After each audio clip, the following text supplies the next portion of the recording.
तर थोड्याच वेळात सामन्याला सुरुवात होणार आहे। पाहूया वर्ल्ड कप संदर्भातल्या टॉप 10 बातम्या।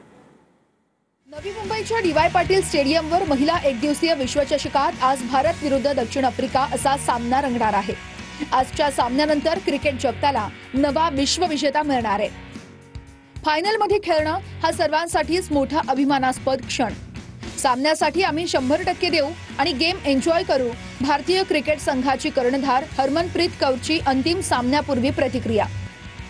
भारतीय महिला संघ विश्वचषक जिंकल्यास 125 कोटी रुपये देणार।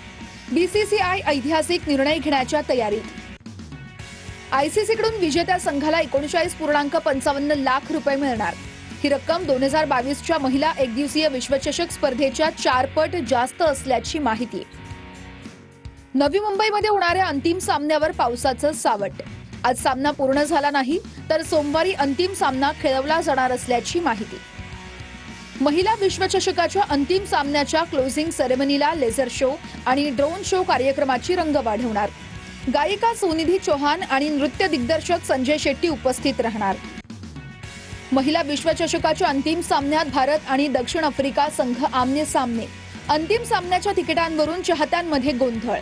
एका ऑनलाईन ॲपनुसार तिकिटांचे दर 6,500 ते 1,77,000 नेरूळमधील डी.वाय. पाटील स्टेडियमवर अंतिम सामना रंगणार आहे।